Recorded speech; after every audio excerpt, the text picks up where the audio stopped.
You. What a weird way to start. I liked it. I liked it. You were just in San Francisco then? Mm-hmm. Cool. Yeah. Doing what? Sketchfest. What did you do for Sketchfest? See, ladies and gentlemen? And that's last year's shirt. Yes. But it's cool. It's one of those like architectural Yeah, I thought shirts. it was kind of funky. I like the color too. Yeah. What's your favorite color? Yellow. Why? I feel like it's like bright and it makes me feel good when I see it. Yeah. Are there colors that make you feel bad? Like. Yeah.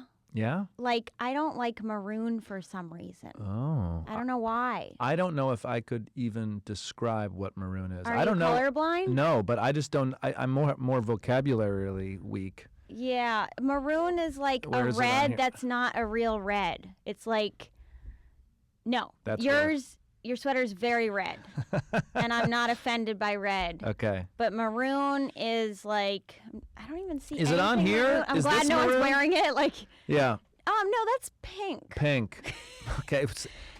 By the way, welcome to What Color Is This podcast. Color is this? Yeah, I honestly don't see maroon anywhere in this room. Yeah. So apparently I picked a good color to not like right now. Well, guess what we're going to look up later? Maroon. But computer monitors share color much differently. Like it's Oh yeah, it picks up isn't differently. It? Yeah, like the actual look.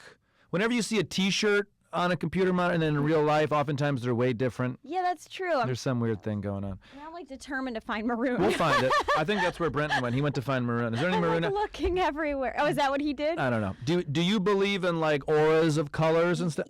Kinda. Yeah. I Can don't you explain really a little? I wouldn't say I see them though. But you I feel 'em. believe that some people have that. Yeah. Okay. And I love have you ever played the game, the Essence game? No. Oh, it's such a fun game where you say, so you think of like someone either famous or someone you know, Yeah. and then you go back and forth saying, if this person was a color, what color would they be? That's good. And then you keep doing more. If this person were a form of weather or something. Breakfast cereal. Yeah. That's it's a fun really, game. really fun, actually. Can we play it real quick? Sure. Who should we pick? Should we pick someone that we both know, obviously? Yeah, but only one person picks the person. Can you pick the person? But you don't know who I know. Right. Okay. Okay, I'll pick it. Got it. Got it. So now what do we do? Now you say you ask me, you go if this person. Yeah. But what's so stupid about this game right now is that I don't know if we know the same people. But if this person was a famous person. If this person was a color, who would it be? Orange. Donald Trump. Yeah. That was too easy. That was way too... I wanted to pick an easy one for your first round, but I didn't expect you to do the color right away. Well, you also didn't know that I made T-shirts that have Donald Trump on them, and they say "First Orange President." Oh. And they're available at firstorangepresident.biz. That's a plug. That's an easy plug. That's fun. That's a fun game. So, but what if he was a food? What would he be? He'd be a taco bowl.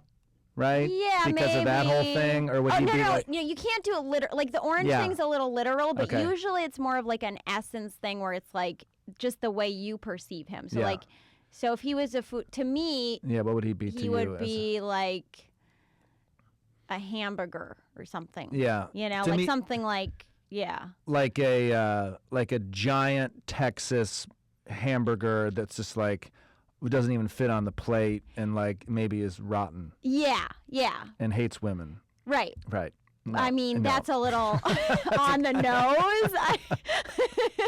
Did you march this weekend? I'm embarrassed to say I didn't because I was at Sketchfest. You were at Sketchfest, yeah. And then I had to fly back here, but then I went and I liked a lot of people's posts, so I feel like I contributed in my own way. I think there's nothing better than being able to work, right? Yes. That's the ultimate. Working's good. You're working in San Francisco. So you were doing what at the Sketchfest? Were you doing stand-up? I was doing, I wish I was doing stand-up. I was doing Stardom, which is a sketch show with Bill Dwyer. Okay. And it's like a game show thing. Fun. That I've been doing actually for like 5 years now. Did you create the show? No, Bill Dwyer did. And then I was a co-host, and then this time I was on the panel, which was kind of more fun for me. Yeah. What is your outlet of choice when it comes to comedy? Is it sketch? Is it stand-up? Stand-up. I met you as a stand-up. Yeah, stand-up. Okay. Yeah, for sure. Why is that? I just think you're the most in control of it. I'm not very good at I'm terrible at improv. You are? Yeah. Okay. Very bad at it. Sketch I find very difficult. If you're not if you didn't write it, if you're just kind of like in a sketch, I don't find that is as rewarding. I just find stand-up the most rewarding as a long-term process. It's always evolving. It's always different.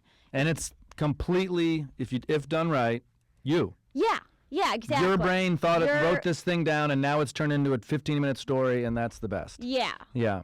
Do you perform, because we met before, didn't we? Before Josh and Josh? Very briefly, maybe, but no, we haven't crossed paths that much.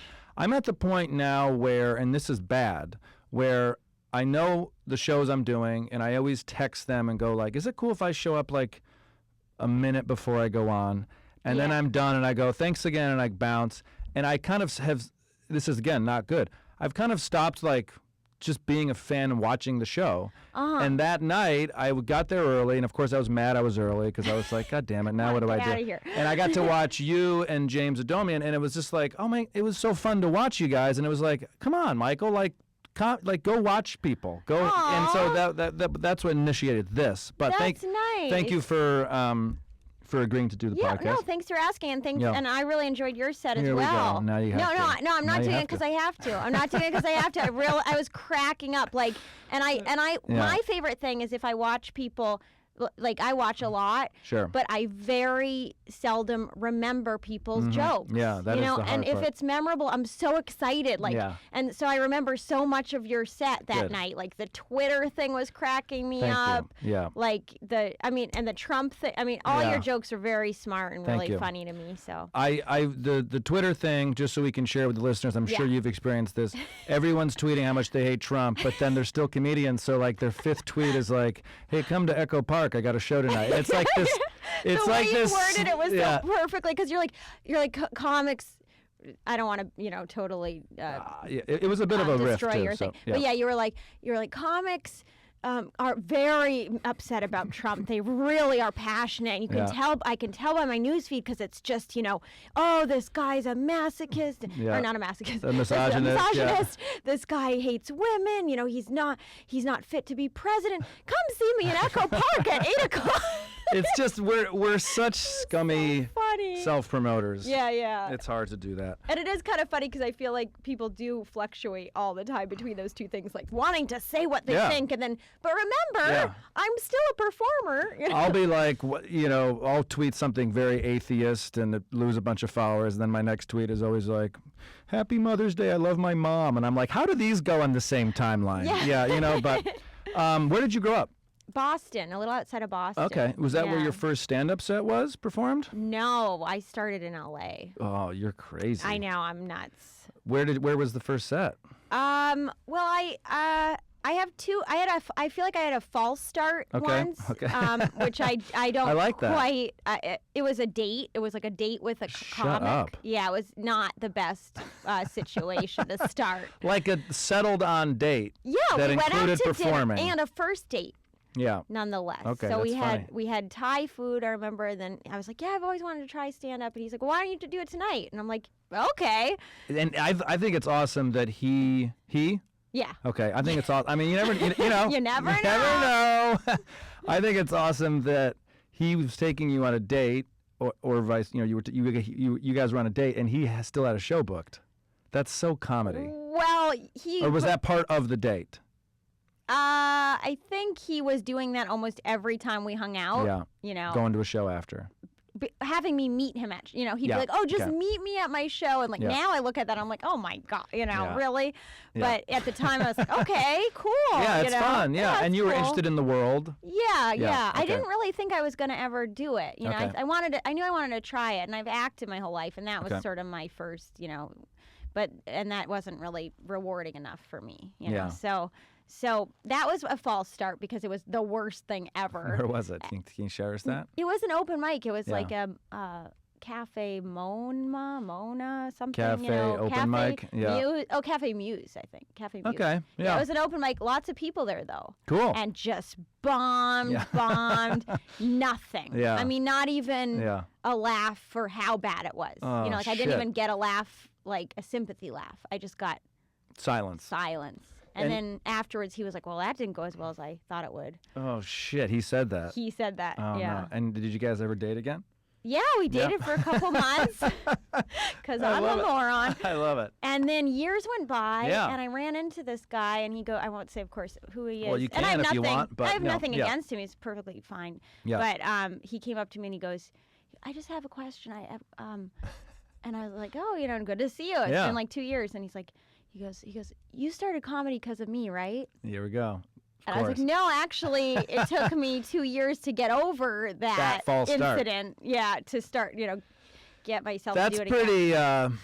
That's pretty self-absorbed, maybe, or because you're obviously good now. So he's probably like, he wants some credit. I was the one that tortured her so much that she wanted to start stand-up. Totally. And the second time was after an audition for Parks and Rec. I had a really bad audition, and I was so upset. I felt like I have to take control of my career.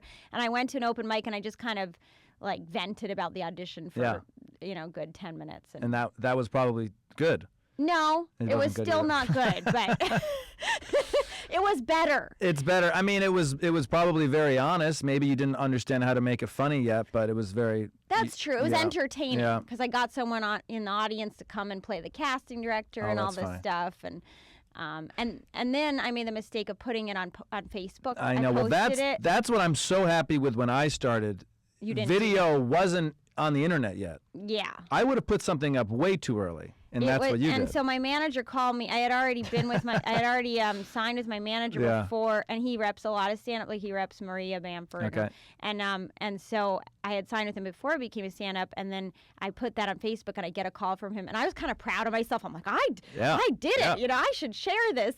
And he called me. And he's like, you need to take that down immediately. Really? Like, what are you thinking? Putting your first set up there. Yeah. And then he's like, you're fine. You're good, but you need to write jokes. Yeah. And then he basically told me, That's a good manager. Yeah, he is a good manager. I mean, it probably was difficult to be so direct or to hear someone giving you such direct feedback, but it's much better than like, you're so hilarious, that was so good, when it's like, put stuff up later. Yes. Yeah. And he was very encouraging once I sat down and wrote a lot of some stuff. Jokes. He's like, this is good. And then my first show was pretty good after. I wrote 10 minutes in like a week. Great. And had a show, and it went pretty well. I got some laughs, and then after there that, you I go. got hooked. Yeah. I think you said something that is the core of why a lot of people do stand-up. You said, I wanted to be in control of my own career. Mm-hmm. And it's like these auditions, and you go to commercial auditions, and you see 100 people that look like you, and even if you kill the audition, you don't get the part. And as if you were just a full-time actor, I feel like you hear no so much, it would just start to kill you. And as a stand-up, even if you hear no all the time in an audition, which you're going to anyways, you at least get some feedback that night. Yes. And probably positive feedback if you're funny. Yeah, and that makes you feel good. I grew up doing a Prairie Home Companion, the radio show, so I did that since I was a kid. Doing what for them? Acting on it. Oh my God, I love that show. Oh really? I love that. I mean, I'm from Michigan, and it was like, that's every car ride. That's one of the main things. Yeah. That's now great. It's funny because I never know. Like you can say it, and people just look like a deer in the headlights. Like, huh? What are you talking about? Or people are like, oh yeah, oh wow. Huge. So I never know. But Garrison Keillor's gone, right? Yeah, I mean he's still alive. Yeah, he's alive. Sorry, Garrison. He's a big fan of this show. It's somebody new though. Yeah, it's like Chris Thiel or something. He's like a musician guy. I listened to it. It was just on. How would you think? Well, it was like watching Sports Reference coming in 3, 2, 1. It was like watching UCLA basketball after John Wooden, the coach, left. It's like maybe it was a good coach, but I was so used to the guy. Yeah. I without any chance, I can't give him a chance. Just because it seems like Prairie Home Companion is Garrison Keillor to me. That's what I think I'm sure, too. Yeah. I'm sure that's very hard for him. Yeah. He's going to have to take some time and. Yeah, I think. What do you think of him? Who? Chris? The new guy. Yeah. I haven't listened to the show since. Like I'm just like not. How many years were you on it? Like 20. Did you love it? Yeah. I mean, it was amazing. I learned so much doing it. Yeah. And, the first time I did it, I played Garrison's conscience. So I was like, you need to call your mother. That's funny. I had this very tiny little voice that sounded like I was 10, but I sounded like I was 4. Right, right. And oh my gosh, what a cool thing! Yeah, it was fun, and then he later on he had me start writing for it. Okay, so cool. He had me write for myself, and that was sort of like my first introduction to writing comedy. So. And you would everyone gets paid, right? Oh yeah, it's like a full better production. Than most things I've done. I mean, I'm always like listening, and I'm like, I hope this isn't just like. We love art and we're doing this for free because it's public radio. I'm like, I hope they're getting and there's tickets. Good. Yeah, I mean, it's live, so it's like in front of thousands of people, and it's broadcast, and they pay pretty, not amazing, but well. Yeah, like they pay you for your services. Yes. Yeah. When is your birthday? April 5th. April 5th. What did you do this last birthday on April 5th?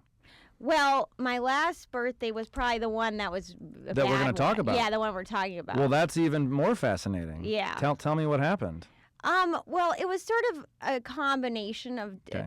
By the way, when's your birthday? I'm just curious. September 27th. Okay. Thank you for asking. Yeah. I think probably we've done 75 episodes. I think maybe 3 people have asked me when my birthday is, and Erica Rhodes is one of them. Wow. Do I get some sort of bonus? There's the Soda Stream box. Being a complete narcissist. No, yeah.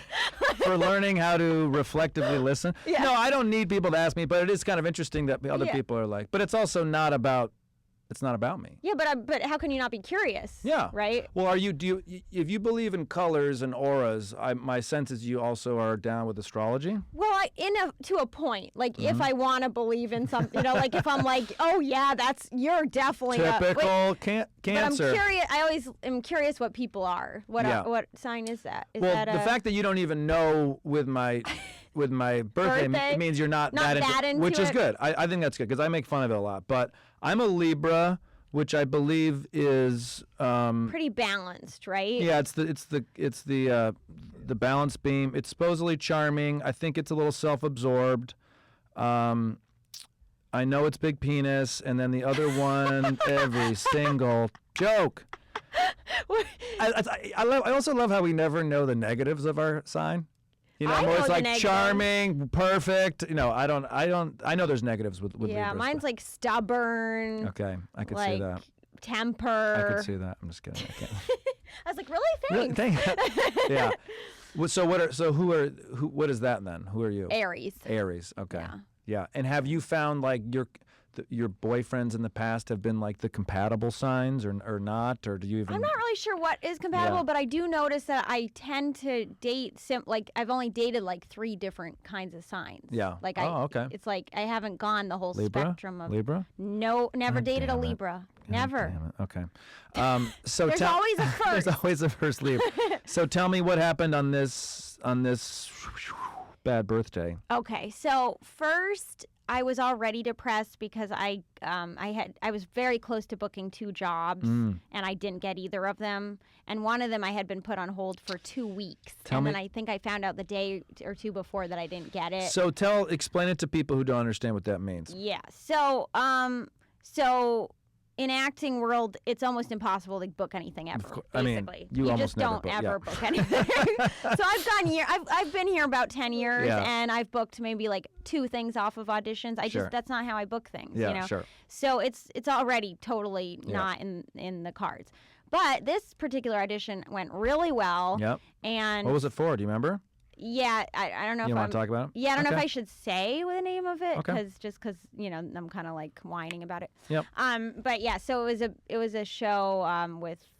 Well, I won't say, but yeah, whatever you feel comfortable with. It was a big show. It's a big show, folks. That would have been a big deal for me, yes. To get. It was a lead in it. Okay. And then the casting loved me. They sent me to producers. The producers loved it, and then my manager was about to call me with the offer, and he kind of alluded to it, like he kind of hinted, like I'm about, and then he's like, Wait on that. And they apparently, right before they made the offer, they're like, actually, a producer just brought up some other girl who's already a series regular on something. And they have to find out if she's allowed to do both. Yeah. Oh, Jesus. You know, like, oh. Meanwhile, you're sitting at home this can change my life. Yes. And she's like, let's see if I have time. Yeah, you know? Exactly. Yeah. And she didn't audition. You know, it's just like someone already there. How many auditions had you done for this? I actually only did one. It was like a tape, and I think they were casting it in Atlanta or something, you know, somewhere else. Okay. And it's obviously a Tyler Perry movie. Yeah. Yep. I didn't want to give it away. Yeah, I don't want to give it away. It was Medea. I was going to be Medea. Typecast. Yeah.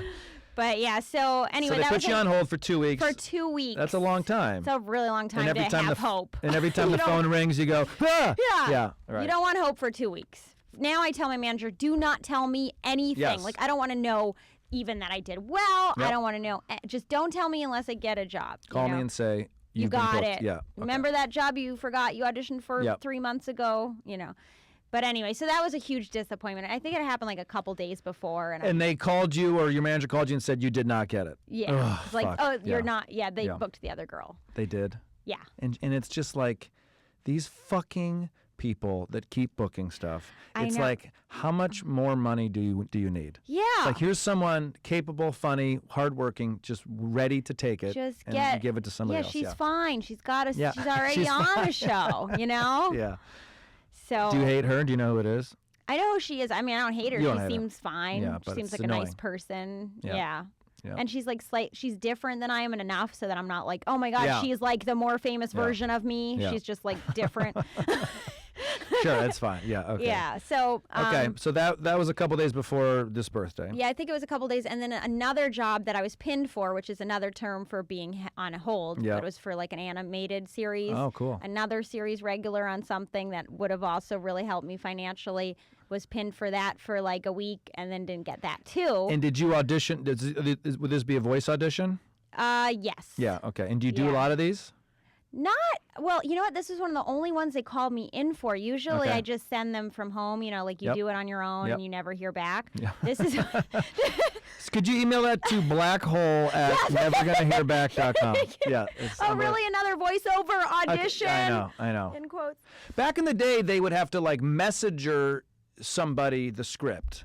And I always feel like they were much more selective because it would cost money to like... Yeah, and you don't want that floating around. Yeah, you don't want the script. It would be like, we're sending this to 5 actors, you know? Yeah. And now I feel like it's like, email all of LA casting and just see who, you know, and it's just... And we'll listen to 10 of them. 10 of them, and all of the people that we only know already, yeah. Yeah. So... Okay, so you got pinned for the animation show. That, also didn't get that. And so I was just already like, like all I wanted for my birthday was to book something, you know? It's like kind of...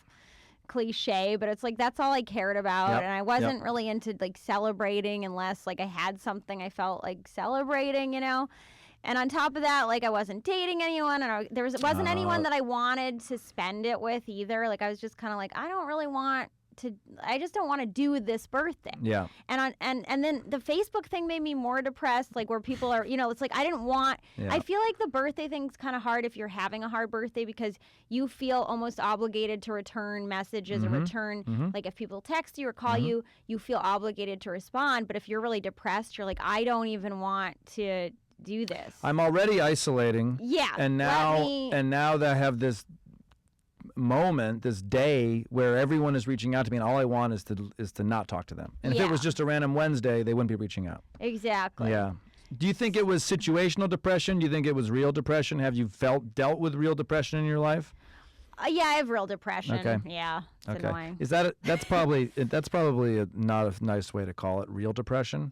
Do I just belittle everyone that's had fake depression? Wait, did you say real? I said real depression. I thought I said it. No, I guess what I was saying was situational depression versus depressed chemical brain. Yeah, they're really different. Yeah. No, I definitely think I suffer from depression on a pretty normal basis. And it was just maybe a little elevated from these situations. Yeah, and usually the other thing is I am fine with birthday. Like usually, like I know a lot of people who get depressed every birthday. Like that's their normal go-to thing. Like they don't want to talk about it. They don't really want to celebrate it. They're not into their birthday. Yep. I've never been that way. I've always celebrated. I've always done something fun. Yep. I've always looked forward to it.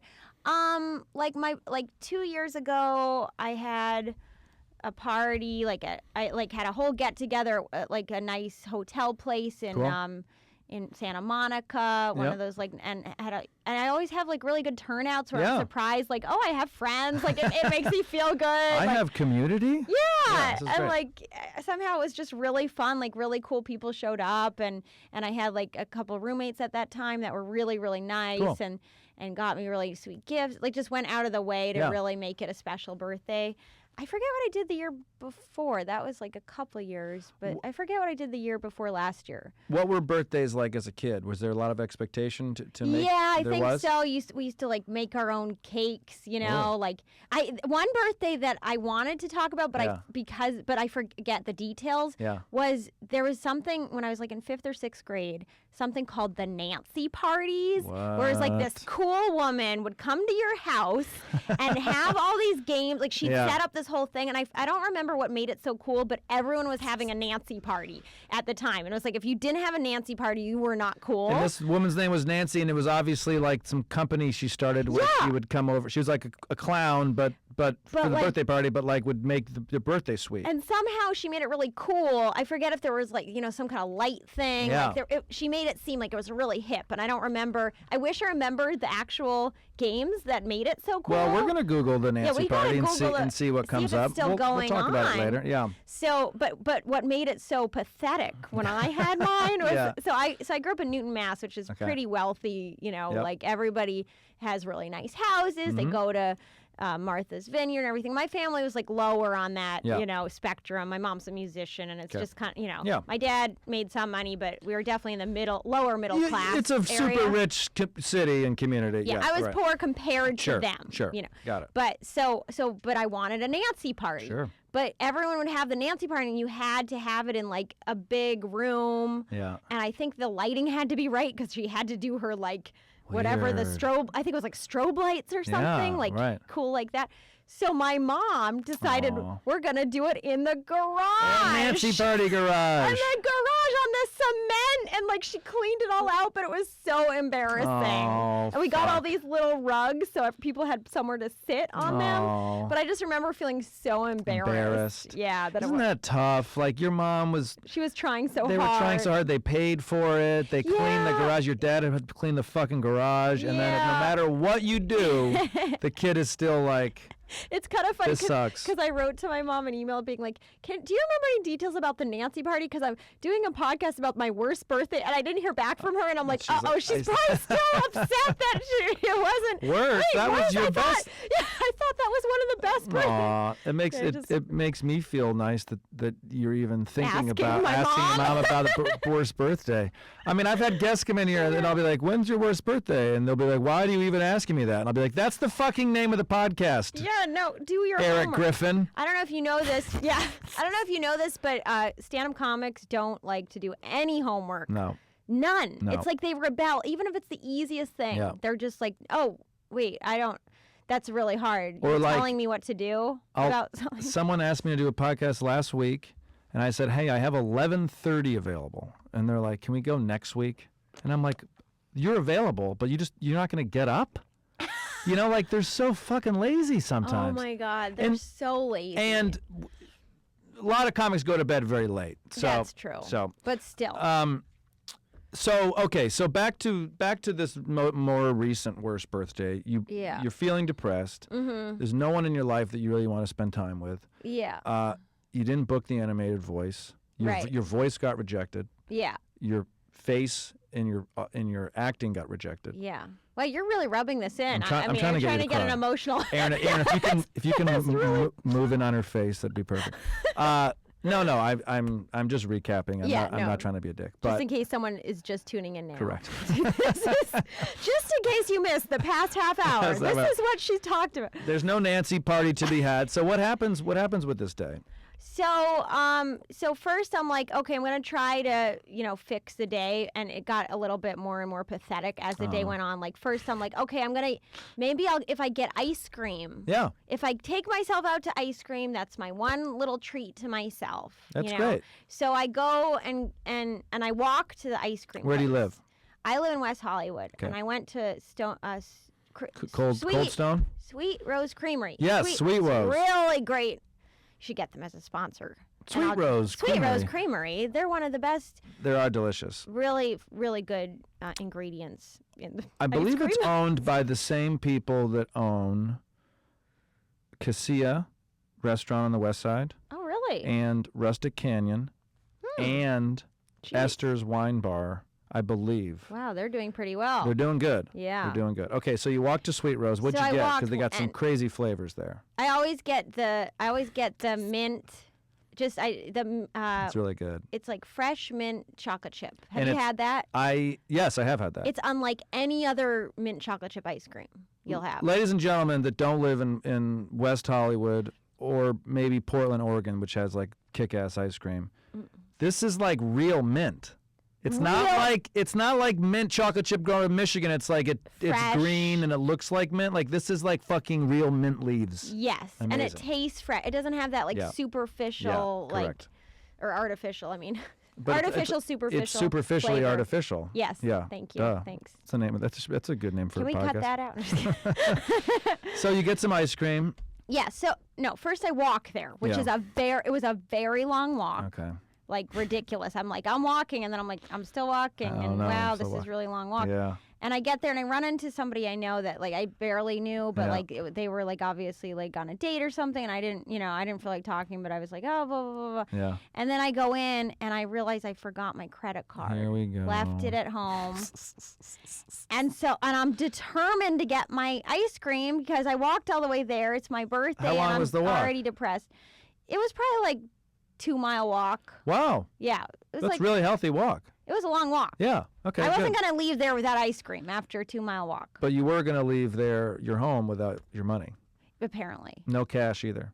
Well, I had no cash, but I had change. I had change at the bottom of my purse. So I go digging into my purse. Oh, that's great. And I'm really hoping these people that, kind of know me didn't look at, because I look like a homeless person. Yeah, I'm digging into my, I'm like finding quarters in my purse. There's no cash. So I hand the girl, first I go, I hand the girl the quarters and I go, oh, how much is the cone? And she goes, oh, it's like $4. And I go, oh, and I have like $3.50. Right. And I go, oh. And I go, how much is a cup? Like soap, like this could be more. And she's like, $3.50. And I go, oh, okay. And so I hand her $3.50. I get the cup. And she gives me another cup of broken pieces of cone, like rejected cone. Oh my God. She goes, that's on the house. That's great though. It was so embarrassing. But embarrassing at the same time. Very embarrassing. It's like, can I have a sandwich? No, you have to pay for it, but here's like a bunch of pieces that other people have thrown away. It's like, how much is mustard? Oh, never mind. I guess I'll just get it without condiments. Oh, she must have sensed that you were maybe having feeling a bad day. Yeah. So then I walked all the way back with my cup of pathetic, Walking with 2 cups in your hand? The cone. Well, I think I put the cone, put it on top of the ice cream, which isn't the same thing as having a cone. It's like I just wanted an ice cream cone. Yeah. So then I go home and I'm like still feeling kind of depressed, but I just want to be alone, you know. So then I go to the beach. I drive to the beach. I drive all the way out to the beach. So this is daytime then? Daytime, nighttime? Daytime. Okay, got it. Yeah, so then I drove all the way to the beach and I sat there by myself for like 2 hours, which wasn't horrible, but it was a little depressing. Does the ocean give you comfort? It does. It does for me. Yeah, it does. And did you, in Newton, Mass, it's East Coast, but was there an ocean in your life? I used to go, it was an hour away or so, but I used to go. I used to go, yeah. I've always loved the ocean. I feel like for me, when I see the ocean, for whatever reason, I just like calm down for a second. I do too. I feel totally insignificant, and that makes me feel happy. Yeah. Weirdly. Yeah. Yeah. Okay. So what beach did you go to? I drove far. I went past. I was in Washington State. Just kept going. I went past Malibu. Wow, you did go far. Past Malibu to and then I found like a little like nook where you could go down these stairs, like, and it looks like it's private, but it's actually public, but there's nobody there. I love that. Just completely isolated area. If you keep going deep past Malibu, it gets amazing. It gets really pretty. But I've only done it once. Yeah. I'm impressed that as someone that suffered from depression, and on this day where the depression feels even more, you're getting out of the home. Yeah. A lot of people don't do that. They stay on their fucking couch and just feel even worse. I don't always do that, but I think just, I was trying. Yeah. I was trying to fight it. I wasn't fighting it in the best way because I wasn't reaching out to people. That's the key. I was isolating, which I tend to do. Yeah. And I was like, and I wasn't answering my phone, and my mom called like 3 times. Right. And I was like, I don't want to talk to, I didn't want to talk to anybody. I just didn't. Yeah. Connecting with people is the key, right? Yeah. I mean, I think you get more and more in your head if you don't, and it gets worse and worse. But I'm sitting there thinking, well, it would just be for them. I got in that mentality of like, oh, it's like, it's them being selfish that they want to wish me happy birthday, which is also kind of crazy to think that. Yeah. But, well, the brain is in a weird place. Yes. And the most beneficial thing is always the hardest thing. Yeah. Which is to just pick up the fucking, I have my friends call me from high school on my birthday, and I'm always like, I don't want to talk. And then when I do answer, I'm always like, what is your problem? That was a wonderful conversation. I feel more connected to the world and to their life and their family, and but sometimes you don't. Right. Yeah.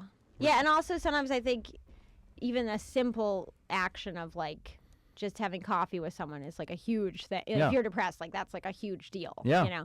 Yeah, like the effort it takes to do that is big. Yeah. Exactly. Yeah. And that's what people sometimes don't understand. I think if they've never been depressed, they don't really get that's how it feels. Correct. So like I felt like I couldn't physically pick up the phone. Like it wasn't even like it was like I couldn't do it. I'm the guy that have dealt with people that are depressed in their life, and I'm like, toughen up. Pick up the fucking phone. And that's like and that's then they like kill themselves. And that's like the worst thing. That's the worst thing to say to them. I apologize to everyone in my life that I've said, just go to the gym. Yeah. You should. If you're depressed, if you're depressed, it's not what you want to hear. My best advice, I think, for if you don't get depression and you want to give people advice, to me, the best thing to say is it's okay to feel that way. Yeah. Don't judge that. Let yourself be as depressed as you want. Yep. And there's nothing wrong with it. I like that. And that's always helped me. It helps you feel comfort. Yeah, because what happens is you spiral because not only are you depressed, but you're angry at yourself for being depressed. You're like, why can't I go to the gym? Like, what's wrong with me? I must be lazy on top of depressed, And then, but if someone says, just be where you are, you're like, oh, okay. And then you ride it out and then it somehow goes away. I like that. Yeah. So that's really good. So you could be like, that's okay. It's okay. You're depressed. Feel it. Be depressed. Own it. Yeah. And let ride the wave. Eventually it's going to go down. So you're out, speaking of waves, you're deep Malibu. I'm deep in Malibu. I think I maybe tried to write a bit, but mostly I just sat there for a couple hours, just sitting. I don't even remember what I was thinking. Coffee, tea, water. I think I probably had coffee. I'm a coffee addict. So is there a pet in your life or anything? No, okay. I've never been a big pet person. Yeah. Okay. Do you have a pet? I have a dog that brings a lot of joy to my life. My friend told me to get a dog when I've been depressed. She's like, you need a dog, and I'm like, I can't take care of it. I would be. One thing that I will say. There's two things. First of all, it is a real responsibility. Yes. Second of all, I cannot tell you how often it makes you interact with people. Which is good. Yes. Like I'm like I don't want to get out of bed today. I have to walk Walter. Now I'm talking to my Now I'm talking to my neighbor who I avoid at all costs, but something funny happens, or now I'm laughing for some reason. And you get back in the apartment and you're like, oh, that was good. But it's, it is hard to do that. Yeah. It's hard to do that. How'd you come up with the name Walter? He looks really old. I was picturing like an old man. He has an old face. Walter's like an old man. Oh no! Yeah, let me see. I'll have to show you later. This is. I don't know how my phone works. I just press this thing and like all the wrong stuff comes up. I'll get it for you.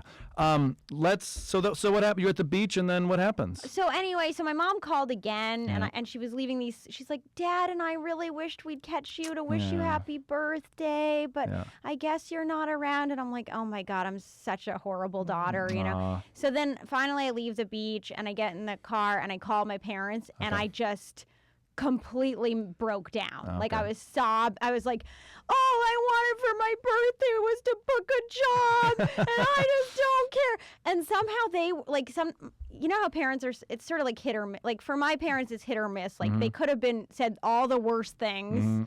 or they rise to the occasion, and they actually really did rise to the occasion, and they were like amazing, and I was like, here I am, and a grown adult just having a total like temper tantrum to my parents on my birthday about like silly gratuitous business we're in. Yeah, just like, I want it. And it was they were really sweet. My mom always kind of tells my dad what's going on. So my mom was like, she's upset.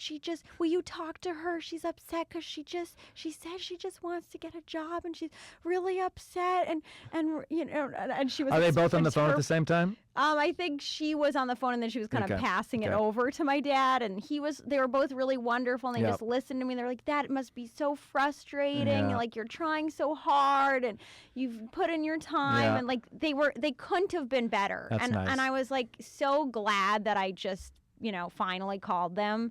And the comfort of parents is probably what also got you to like break down and just be vulnerable and just I didn't expect it. It was just like a full on melt. Like I was driving and I'm just like sobbing and like, and I feel like a child. I feel like a kid on my birthday who didn't get what she wanted on her birthday. Well, you didn't get what you wanted on your birthday. That's exactly what happened. And I'm just like, there's nothing I want to celebrate. But they were really, really sweet. And then actually it kind of shifted my whole mood because I was like kind of like that's all I needed. Was just I kind of just needed my parents on my birthday, like a little kid that day. So I think that's right. Yeah. And that's okay. It was really nice. And it shifted, and then I ended up just getting dinner with a friend, and then at the place I was having dinner, in the back room, they happened to have... Where was it? Do you remember?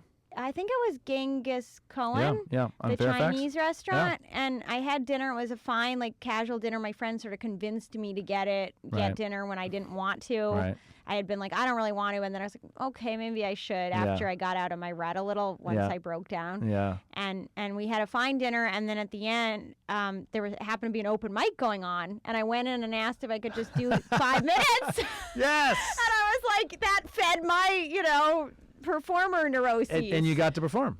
Yeah. So it ended okay. I'm baffled at how many comedians perform on their birthdays. Really? I'm baffled. It does show you that we enjoy this or not enjoy it. We're addicted to it. Yeah, it could be partially it could be both. That. But a lot of people, for me, my favorite, some birthdays, if you have a great job, it's like, take the job. It's fun to work on your birthday. It's like, hey, I couldn't make the march because I was working, and that's the best thing. Yeah, and I love working on, like, New Year's, too. Yeah. Days like that where it's like, everyone's like, what are you doing? What are you doing? What are your plans? What are your plans? I got a show. Yeah. It's just easier that way. It is. This is a good story about connecting with human people. Yeah, that's a nice way to put it. And I tell everyone, and I'm telling you as much as I'm telling me, because I get in these funks, and I realize if you're actually truly have the real depression, it's not a funk, it's a depression. But connect with humans, people. Yeah, it helps. And also your parents, like even if you don't feel like they're gonna help you when you're older, sometimes you still need them to be your parents. Yes. And I think sometimes letting them be your parents is sort of like a nice thing to remember that you can do even as an adult. Even though you're an adult and you pay rent and you live on, you live away from them, you still needed to kind of cry on their shoulder, and that's totally okay. Yeah. That's really sweet. Well, thanks for being there for Erica, Mr. and Mrs. Rhodes. Is that what they are? Well, my mom kept her maiden name. They're still together, but Nielsen and Rhodes. Thank you, Nielsen and Rhodes. What is a great birthday, just quickly, that comes to mind? If I say, hey, what's your favorite birthday you ever had? Does anything come to mind as a kid or young adult? My best birthday. A great gift you got? This is how I like to finish, but if you can't think of one, you can't think of one. No, I've had so many, like really, really good ones. I think one I had was just one of those birthdays that I kind of put together at the last minute. I was in Culver City I held it at the hotel there. I don't know why I do Culver hotels Hotel? a lot. Yeah, the Culver Hotel. I'm Erica Rhodes, and I do hotel birthdays. Hotel birthdays. I only did it twice, but the two ones I talked about. That's a cool hotel. Yeah. It's really, I actually want to go back there. I think they sometimes do stand-up shows, or they used to at some point. I go there sometime. I don't know that, but sometimes I go there and sit in the lobby, write, and they have like servers come up and will give you coffee and stuff, and it's great. Yeah, I went there. Let's go right there sometime. Let's do that. Yeah, it'd be fun. I'd love to go back there because it's a really cool ambiance. It's kind of like feels like 20s or something. Totally. Kind of like, and it was very like all the people. I think it was just the people who showed up happened to be really cool friends of mine from different walks of life, you know. And I think I felt like really surprised how many people came. I was like, oh, like I have friends. I have friends again. Yeah, I keep learning that I have friends. I keep forgetting that there are people that like me. Oh, that's funny. So yeah, and I don't remember a lot of details of it. I just remember really cool people, really good place. Yeah. We had some drinks, and then I think a couple of us stayed later and like hung out for a while, like a couple girlfriends of mine. And good people, low expectations. Yeah. And just fun. Yeah. That's the key. Yeah, and also I don't, at that point also I wasn't dating anyone, but I had some good close friends, and that's all I really needed at that time. And cool. So. Thank you for sharing your worst birthday. Thank you for having me. Has it affected the last 5 months of your life, this birthday, would you say? Where are we at now? February? January? Do you think? Feels like it was ages ago. I know. But it was this last one, April 5th, right? Yeah. Okay. It feels like it was 2 years ago. Maybe it was 2 years ago. No. It wasn't. It wasn't, dickhead. I'm telling you. This was my last year birthday.